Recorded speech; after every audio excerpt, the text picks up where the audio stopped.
All right, welcome back everyone and Dr. Imran. Let's get started with Dr. Imran's second topic of this webinar, which is scale up from startup to SME. Dr. Imran, the floor is yours. Thank you.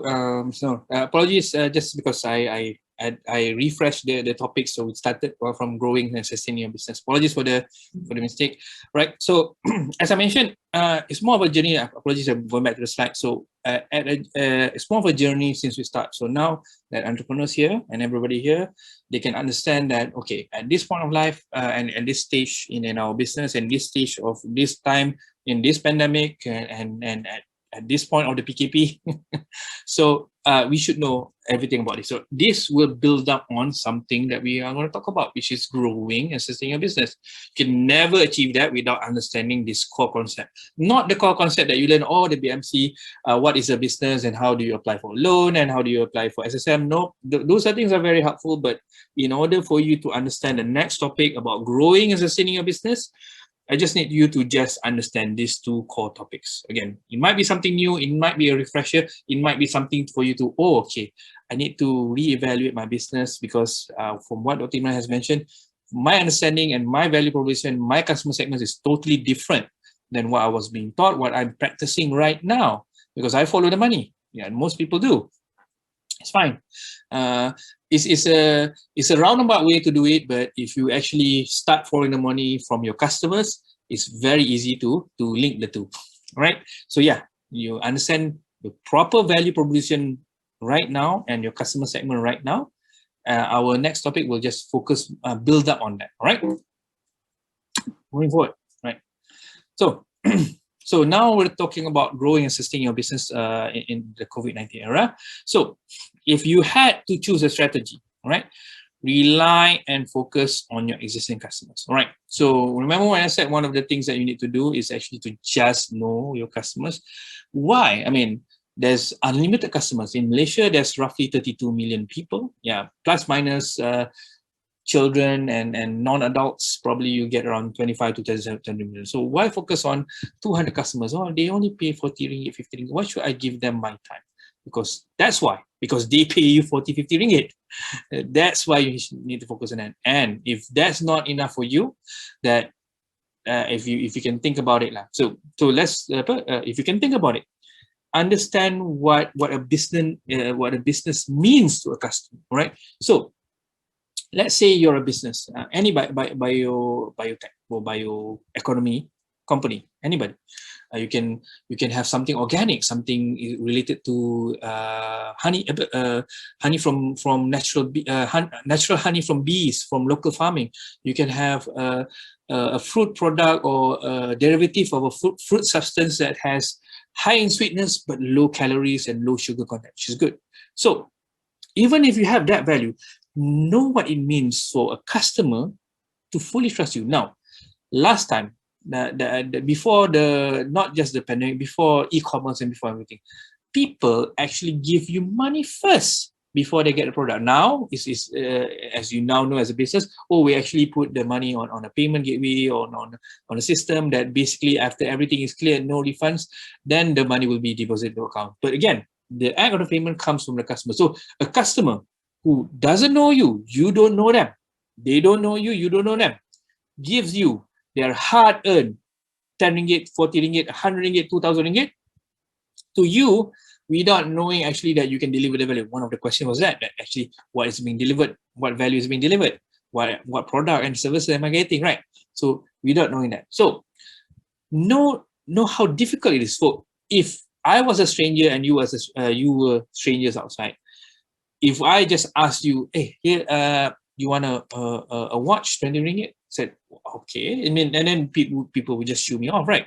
So what am I selling? So that's exactly the same thing. Know what it takes to actually for a customer to trust you enough to part with their hard-earned money to you, right? For a promise that you might or will never deliver. Probably will, because that's how the trust is right now. So a customer trusts you with their money. So they've actually trust you enough to actually part with their money. So they actually trust you later, if the product is being delivered as promised, to be another customer, because that trust can never be taken for granted. I promise you. Once you take that for granted, is easily a straight shortcut to failure and bankruptcy. So whether you're teaching other people, whether you're practicing this, trust me when I say this, never take your customers for granted, right? So that's number one. Number two, it costs that much. Imagine, okay, now you say, oh, Dr. Imran is very pro customers. He doesn't understand business. I'm an entrepreneur. I understand business. I work for multiple corporations. So I understand quite a few. But so Dr. Imran is pro customer. So now let's put it in your perspective as entrepreneurs. Think of how much it costs you as an entrepreneur, as a businessman, as an owner, or as an executive to actually put in the time and work, but just understand the whole process collectively. Okay, start up a business, put a deposit in an account, have a product, finance a product, R&D, and then finally putting that product out to market, and then a customer buys it. So I promise you, if your product is 10 ringgit, 200 ringgit, or 2,000 ringgit, it costs you much more to just start the business and all inclusive with all the manpower, with your own time, to sell the product at 200 ringgit or 2,000 ringgit to the customer, right? It costs you that much more. Probably you started up 10,000 ringgit upfront cash 3 months, 6 months ago before you actually get that first 200 ringgit or even 2,000 ringgit for that matter, or even 20 ringgit for that matter, right? So after all that pain and no gains, you actually have a glimmer of gain. Oh, a customer is willing to part with 20 ringgit or 200 ringgit for me to sell my product. So now you're at the point that, hey, your customer knows you, knows about you, your company, your value, and your product and services, and now they're trusting you enough to part with their hard-earned money, and you have a chance to deliver that value to them. So again, if you actually fulfill your promise, they're happy, and more often than not, or if they rely on you and if they keep being happy from your deliveries, definitely they'll go back to you. Because imagine from that first customer, that one customer, after 10,000 ringgit, 20,000 ringgit, after 3 months, 6 months of hardship, try doing that 200 times. Definitely you say, oh my God, this is not worth the trouble, because I can't keep doing 6 months of work to just get one customer. That's exactly it. Why should you focus on your customers? Rely on your existing customers. Is actually that's it, because you don't have the time, nor the money, nor the cost to find new customers, because all customers, they know you. So the barrier to entry is much more easier. For example, remember when I said I wanted to sell you a watch as strangers? Imagine if a close relative or friend that you know from high school, from university, hey, I have this old analog watch. Everybody's using smartwatches right now. I don't need it. I'm very happy with my smartwatch, with my health watch. So this one I bought it for 200 ringgit. It's a Swiss brand, but I'm willing to part it for 20. So suddenly, hey, it's a friend. I know him. I trust him, and the quality is good. Yeah, I don't mind getting 20 ringgit, because again, if we know each other, it's no problem. But if we don't know each other, it takes a bit of convincing, right? So whenever you have that process with new customers, imagine the same process. Of course, it's not going to be 10,000, 20,000 ringgit to the next to get to the next new customers, but it's going to be the same process of re-educating and reintroducing and propositioning the customer about your values, instead of an existing customer that knows your values, that knows how good you are and what to expect and what not to expect, and is happy with the transaction and is willing to do it multiple times. So again, it's much easier for an old customer or a new customer an existing customer, as opposed to a new unknown customer. All right. So on the right hand side, you see on the slide, it's roughly cost 6-7 times. I promise you, you can look it up in Forbes, in Harvard Business Review, all the way back from 2014 all the way to 2019. You see that the costs are usually quadruple times. And of course, unverified and unstudied publications have said that it also increase in double digits during the pandemic. But of course, that one is usually multinational and does not apply to Malaysia. But I promise you, in Malaysia, it can easily be more. It costs you 5 times more just to get new customer to replace an old customer. Okay. So the first step in actually growing and sustaining your business, just focus on what you're good at. I rather, that's why when multinationals and then big companies and multi-billion-dollar companies like TNB, when they pivot into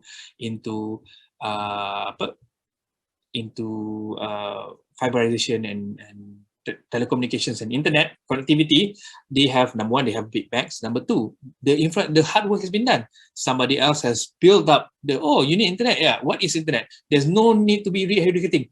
Like my time, yes, we have customers asking, what is actually internet for? We have that questions during my time. Of course, some of you are younger, so you probably, hey, think back when you first heard of what is an internet and what is it used for. And then probably, it's probably going to be difficult. Now everybody wants it. Doesn't matter what the cost is. If it's 200 ringgit, 300 ringgit, show me the speeds, probably going to get it. Okay. So yeah, so we have that. So rely on your existing customers. So before you pivot to new customers, that they spend a lot of money just to get new customers back, okay? As opposed to TM, just, hey, you renew your subscription. Hey, why don't we upgrade your modem? Why don't we add your speeds? Why don't we give you a preferred rate? So it's much easier to just maintain a customer as opposed to finding new customers for TM. But for TNB, they have to spend whatever TM spends 100 ringgit for their customers. TNB TNB fiberization probably cost somewhere around 700 to 1,000 ringgit to get that one new customer from TM. So yeah, it's usually that much more expensive. But the crux is not the most important thing is not it's cheaper because you can rely. The keyword is actually rely and focus on your existing customers, because in order for you to grow your business, it's actually do the simple things. Simple things comes easy. For example, if I know a customer previously bought a German automotive, a German car, right? So for me, if I am a rival, okay, or probably if I sell Japanese or local made cars, probably not a brand. So I'll probably sell them another German car. Yeah, because especially if I know, hey, this last car has been 5 years out of warranty, out of free service. Might as well just sell that old car for a new one, get another 5 years free warranty, free service. So that's what I'm going to do. So again, just rely on your own existing customer. Don't sell them a new thing. Sell them something that they are comfortable with. People, that's why you don't notice or you never hear, people are not paying their internet bills. Yes, there are a few cases, but the bulk of Malaysians, they still pay their internet bills, especially working from home, especially during the pandemic. They still pay their electricity bill because that's what's needed at home. But of course, gas costs, petrol costs are significantly down. So they rely on the internet, right? So yeah, same thing how customers rely on services. That's how you rely on them during the pandemic, especially so during the pandemic, all right? So now this is from me lah. I say this to all my entrepreneurs, and you can quote me on this. I find it much easier to grow your business by growing your customer base rather than creating a hypothetical customer base that readily accepts your business.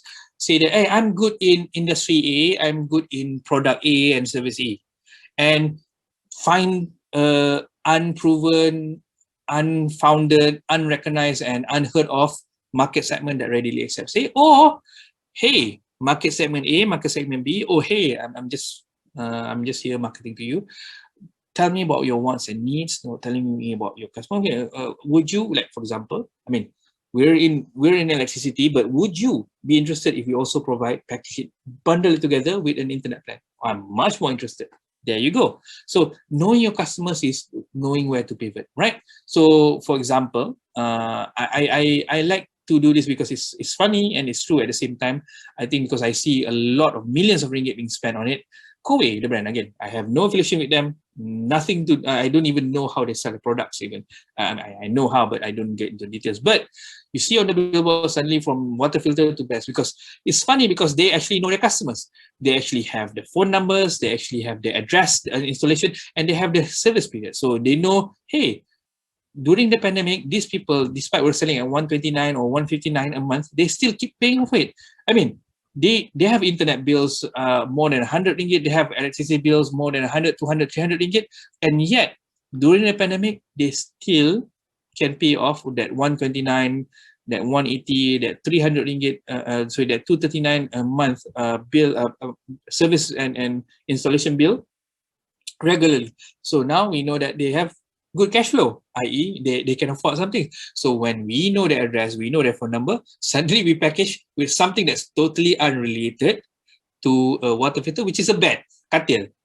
So again, which is funny if you think about it, but it makes perfect sense because they know their customers, i.e. they know their income, they know their location, they know their phone numbers, and as well as they know their, they're actually, because we started out this loan, we ask for financial documents or proof of employment, so we know how much, we arguably know how much they make. So of course, when we package something as 6,000 ringgit, when they pay monthly a few hundred ringgit, they can afford the additional costs. So yes, it makes much perfect sense because I'm in no way promoting them or saying that it is a very good company. I'm saying that, wow, they actually know their customers. That's it, right? So essentially, I promise you, in order for you to actually grow your business, whether you're from a startup phase or proof of concept phase, just tell me about your first customer, your first 10, your first 20, your first 100. I promise you, I can tell you how to grow your business after that. But provided you know your first 1, 2, 3, your first 10, your first 100, your first 1,000 customers. That's it. Tell me everything about them. I'll tell you where to go. That's it. You don't really need me to tell you because once you know everything about your customers, you'll automatically know where your customers are going. All right. So instead, prove me wrong. But instead of just, creating a hypothetical, we can do this, we can do that. Instead of telling me that, tell me, okay, are your customers actually interested in that? If they're interested in that, then you can sell me something. If they're not interested in that, you don't have proof, you don't know them, probably it's best for your customers to start asking you for that product if they really want it. I think that's a safe investment, right? Rather than for you to just upstart your cost like that, right? So this is usually what trust me, I have a special respect for people in marketing and sales and advertising because when you're finding new customers, it's a lot of hassle. You see, people see billboards all the time, but billboards are very non-specific, non-engaging. You just see a face and a product. Surprisingly, sometimes it works. Surprisingly, and non-surprisingly, most of the time, especially the ones that you see in the North-South Highway, they don't work at all. Right? So because finding new customers are very, very complicated. You have to understand their wants and needs. You don't even know them. Where are they? I mean, how do we actually advertise to them? I mean, we see them on Facebook, they like us before. How do we actually ask them to buy from our website, our listing, our payment gateways, so on and so forth? So that's a big task when you think about it. But when you ask about your old customer, hey, I'm actually doing a Merdeka sale, or I'm actually clearing my stock. I mean, if you're interested, I mean, we come by and drop by, or view this link and pick the best deals for yourself and your family. Suddenly, a lot of people they do this. I've tried it multiple times myself, and an online setting, even at the local setting, hands-on setting, it works every time. I know what they want, I know what they need. I tell them, hey, I know this is the time that you probably need this or you need to restock. Here's a 15% discount. Or I give them a 15% discount if they answer the survey. I mean, of course, but I want the data more. But if I know them enough, I probably don't need the survey data. But yeah, keeping your old customer is actually very simple. That's why when I say that, if TM offers you a lower rate or preferred rate, okay, we'll upgrade your internet speed and your speed cap via twofold if you just top up 20 ringgit. Oh, it's just a bit of a hassle, but this is actually a cheaper option. Why? Because at least when you're bonded for a 2-year contract, you're not spending money in time, TNB LO, as well as Maxis and other competitors, right? So it's much easier to just keep your customer instead of not taking care of them, finding new customers. You know, just, hey, you're a happy customer, why don't you keep staying with us? Here's a bonus if you stay with us. That much is all that's needed. You don't have to, oh, what are their needs? I mean, can they afford it or not? You already know it. If they're on a 189 ringgit plan, probably they can afford 219, 239. If they're on a 300 ringgit plan, probably you offer them a free TV, because you cannot, there's no lower options after that, right? So offer them a free TV, or reduce that 389, 300 ringgit to 259 or something, so that they can stay you all the same. Just renew that contract 2 years, so you have the assurance that they'll stay with you for 2 years, for example. Or if you're a product company, knowing that, hey, your customers are diabetic, so why bother selling them a miracle cure? Or, oh, this is a replacement for insulin. Just sell them something that, hey, remember that product that is sweet but that has less sugar content? This is the sister or the adik. Apparently, this one has less sweetness, because that's the complaint that we keep getting from our customers, is that because they're diabetic, every time they taste something sweet, it's too sweet for them. For me, it's normal. It's less sweet than the artificial sweetener. But for diabetics yang ataupun pre-diabetics yang memang diorang memang tak pernah makan gula seminggu, and when they have this, diorang rasa pening sebab manis sangat. So this is less sweet and less calories. So again, you can try it out. We offer the same package, or we offer it at a cheaper level just for introduction price. So suddenly your customers, yes, that's the problem with my ayah saya ataupun saya. Let me try it out. Oh, I love it. Can I get the next bundle? Can I get 60? So suddenly it's much more easier, as opposed to, hey, this is a miracle cure for something that we haven't tested out. We don't know if it fits your needs or wants and needs. This is something that we can sell. Instead of focusing on something that you can sell for hypothetical new customers, focus on your existing customers, all right?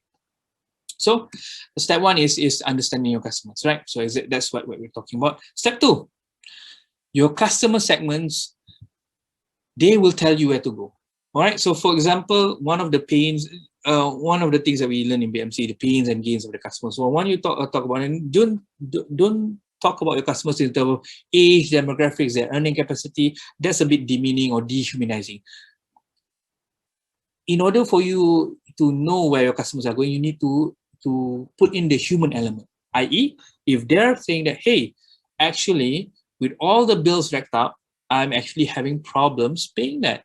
So that's why, surprise, surprise, the e-commerce platforms are offering 0%, zero interest, 3, 6, 1, 2, 3, 4, 6, 12, 18, 24 months, 0 installments to their customers. Why? Because they know their customers are spending this much every month.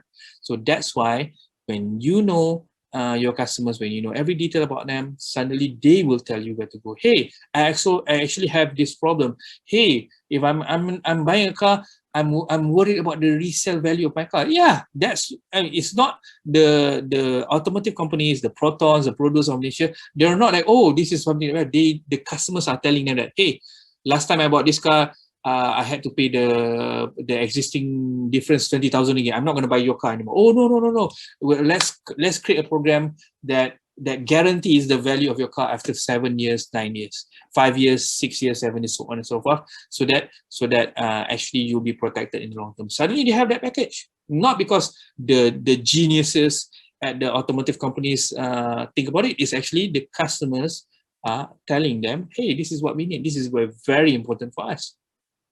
Right, so your customers will tell you where to go. Right, so talk about everything about your customers. You need to know them into detail, like where they're from, what is their pain points. For example, internet connectivity is an issue for my trainees, my coaches. For example, hey, I know we've discussed this before, but I need to call you. I need to show you something. But if they cannot even have WhatsApp call, let alone a voice call, a video call from me. So again, those are the pain points. So whenever I meet them, I say, hey, I remember those things that I asked you to do last time. Now I need you to do it now. It's fine. I don't mind spending extra time, because I specifically want to solve your problem. This is the dedicated time that we have. This is what we're going to do right now. Instead of doing things or lecturing and so on. So yeah, I prefer that instead of a hypothetical situation. Hey, everybody, if I ask them to do something, they do something. You know, same thing with businesses. All right. Okay. So number 3 is actually to grow your customer experience. So I promise you, once you've grown your customer experience, i.e., we'll talk about customer experience later, you'll start having, hey, why is somebody else who's the same group organically? I've never known this guy. He's not on Facebook. He's not on Instagram. I've never marketed to the guy. He's suddenly following me. He's suddenly buying my products. I don't know where this guy came from. It's actually because once you've grown your customer experience, you start to have a very good positive feedback loop on your organic sales, i.e., people will just know it by word of mouth. You ever notice, like, whenever a new shop, a new restaurant, K-Fry, Franco, they go, like, people are waiting in lines for them, or Samai or something. You know, I've been with multiple franchises a long time. So whenever there's a new fad, it's like, hey, why are people queuing up? People just, hey, because it's good, I'm going to queue up. So the same thing applies. So when you grow your customer experience, i.e., you grow, you basically take care of your customers very well. They will say that, hey, why don't you switch to my plan, my internet plan? Hey, why don't you switch my service provider? Hey, why don't you try this company? This company is good. I mean, it works for me. Why can't it work for you? So it's going to be that discussion, right? So when they have that positive feedback, they immediately hear that, hey, I want that too. I'm having a problem with my service provider. I'm having a problem with my supplements. I'm going to try something. So suddenly they want it. So when you grow your customer experience, I promise you, your customer segments will grow organically as well, right? So there's a lot of things we talk about customer segments. So if you just permit me a few minutes, I'm just going to talk about one. Right. So one thing which is good, I put the website on there, is by Ron Kaufman. So he's the creator of this customer service levels, which related to the customer experience. So there's basically 7 levels, 7 steps of customer service. The negative one, not the number one, the negative one would be criminal.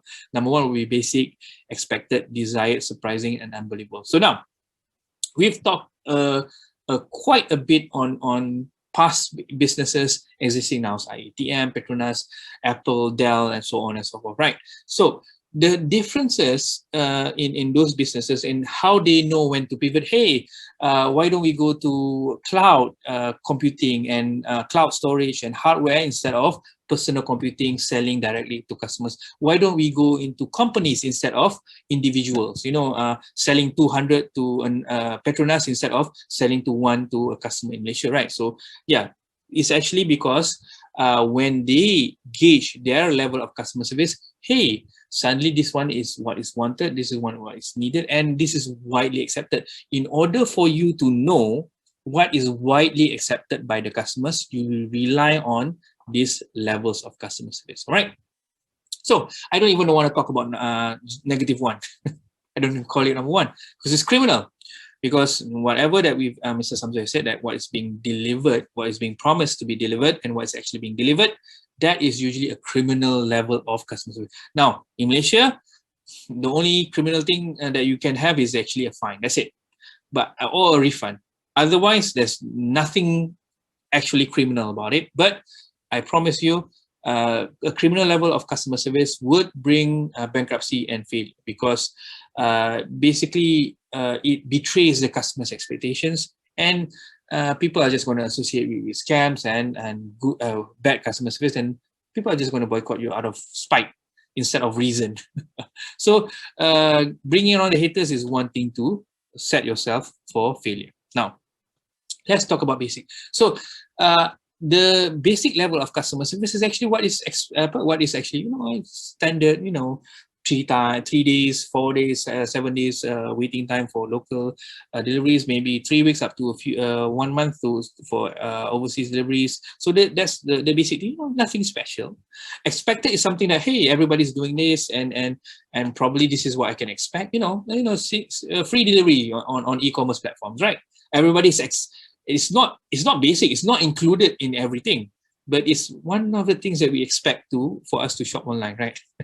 Desired for those key areas that we know, especially if you're shopping on e-commerce, we want that. If this one, I'll buy it if I get free delivery, or I get like additional discount. If the price is from 17 to 15, right for my budget, I can buy in bulk, and I'm just going to buy in bulk with that. So yes, that's the desired level of customer service. You're actually your customer actually wants something from you.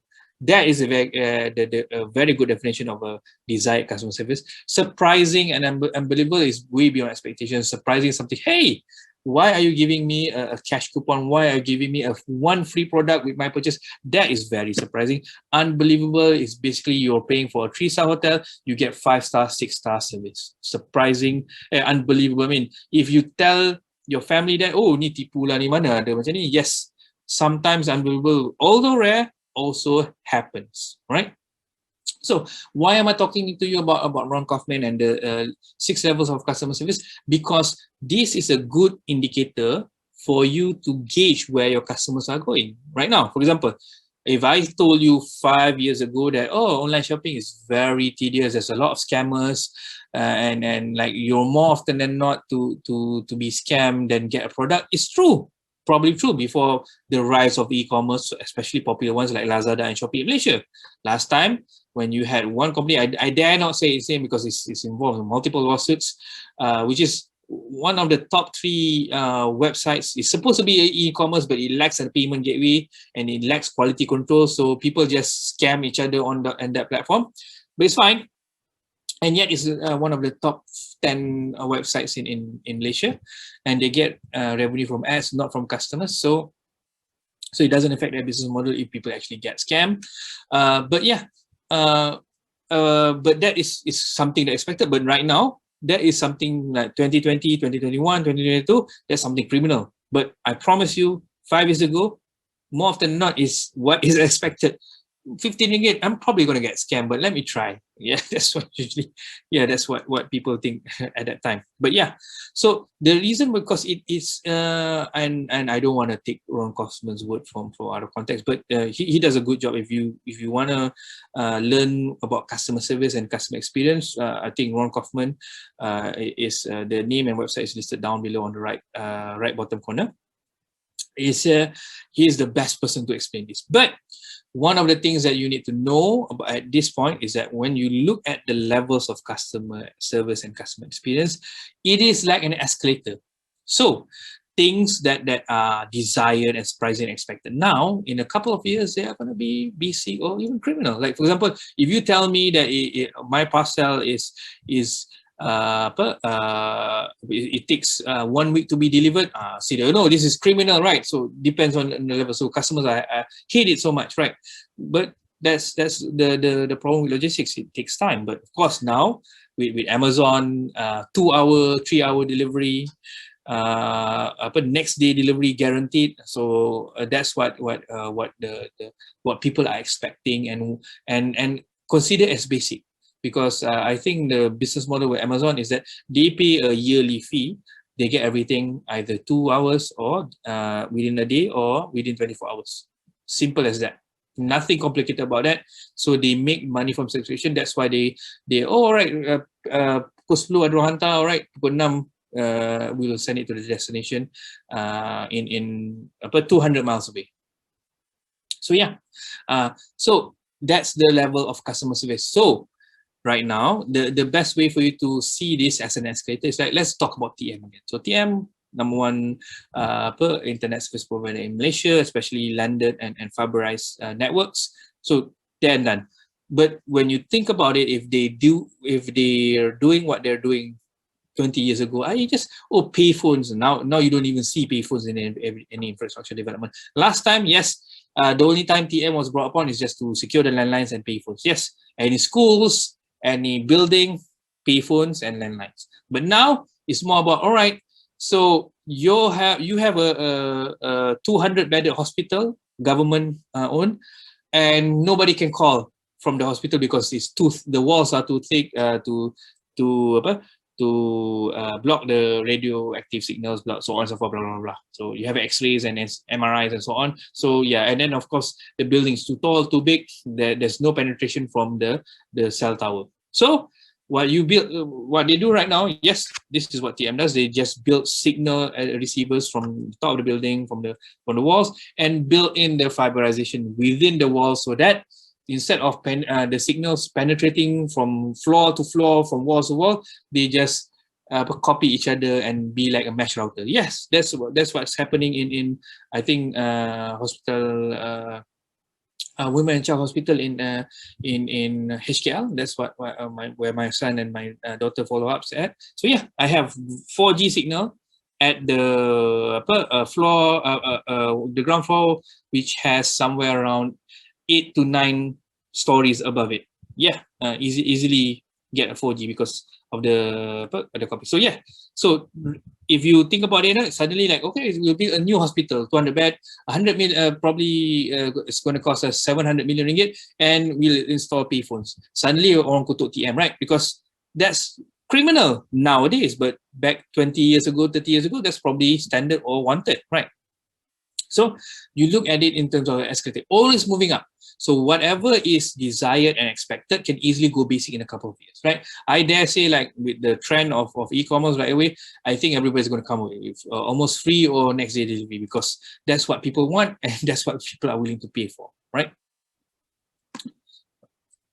So, and then last but not least, what does it take to, grow a company? It's actually good people. So I remind my entrepreneurs time and time again, especially the small ones, you either do yourself or hire good people. It's fine, because whoever is dealing with the customer, we talk about value proposition, we talk about value, we talk about customers, whoever deals with the customers are actually representing your company, your values. So for example, if they are rude or if they are discourteous, they are late, again, the money maker, which is you, your company, is the one who suffers. They might just get one later, or you don't even have any power because they're a hired contractor or hired professional by somebody else, which you contract or outsource to.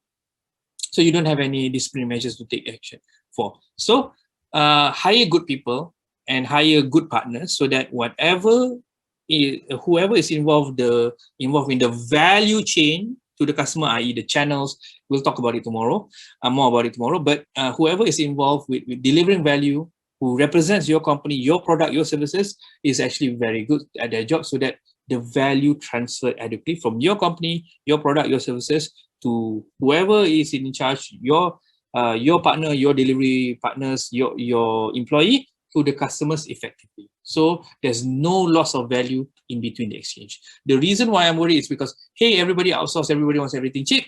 So we just hire the cheapest person. With cheap comes a lot of caveat. It comes with lateness, rude, and discourteous people. I promise you, with regards to customer service, you don't wanna be a miser, i.e. you jangan kedekut, sebab you spend probably like beberapa ribu ringgit to start a business, and probably modal and the cost of product probably a few $100, and just because you want to pay 5 ringgit instead of 15 ringgit to a delivery partner, and the experience and the value to the customer is diminished, right? So you decide what's important to you, right? So remember, the best CEOs, I mean, even if you are the owner, most people are the owner, they treat their customers well, but they're not the ones who are interacting with customers, right? I just say that's why when in the higher education, I say that it's all about the lecturers. I mean, yes, the dean and the CV and the researchers are good. I mean, I've worked with a lot of public universities before, so everything's good, but I don't think for science graduates and technical and engineering graduates in that university, they care about the research grants that the university gets. They're probably more concerned about the employability, rates of the university and the graduates and the lecturer experience and everything, they probably are more concerned about that as opposed to research grants and what they do good, right? So yeah, lecturers in the teaching setting is lecturers, in private schools is teachers, in e-commerce, if you have an online shop, if you're delivery partners, yeah, your delivery partners, if you're campak barang, viral kan. So but if you know where to find them, good ones, you can easily buy that. I have one businesses that I'm partnering with a charity. I was so surprised that her delivery cost is so expensive. I told them, hey, I can actually reduce your cost by 5-fold with my delivery partner. I said, no, thank you very much, Dr. Imran. We specifically choose this partner because I know it's a small company, but and it's very expensive, but we have no complaints. I said, oh, no complaints. Yeah, they actually talk to us about how they deliver, how they package, and how they ensure the fragility of our materials is safeguarded, and they have an insurance policy. But that's not important to us. We don't even care about the insurance policy. It's just that we have thousands of customers, zero complaints so far with this delivery partner. So okay, so it's basically you hire a serviceman or service people to deliver something that a deliver person should do. So yeah, this what it. So we get service plus delivery. So we don't mind spending 5 times more on our logistics cost, just because we have that peace of mind and it creates value for the customer, right? So yeah, that's why you look for the right people, the right service, right? Right. So let's talk about scale up later on. So right now, if a bit short on time, apologies. Sometimes I get too passionate about teaching and explaining things. I get too lost in my thoughts. So for now, let's open up for questions, right? So any questions so far? Let's talk about growing your business. So the right way, essentially, that I've been meaning to talk to you about, the first thing is that, the easiest thing to do is actually rely and focus on your existing customers. If you have time, you can focus on new customers, but right now, as you should, pre-pandemic, post-pandemic, intra-demic, you should focus on your existing customers first, right? Any questions so far?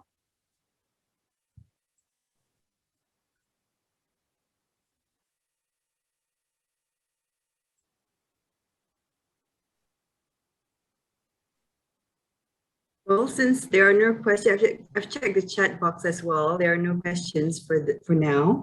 Perhaps let's just ask again, any questions before we go for our break? If there are none, is it okay, Dr. Imran, if we break now? Yeah, sure. We'll take a quick break right now. And anybody who's just catching up, you can ask me any questions during the break. Okay, great. In that case, we'll go for a short break right now and resume back at 12:15. Or is that too long, Dr. Imran? So yes, 12:15. Sorry, 12:13. Okay. No. 12:10 should be okay. Yeah.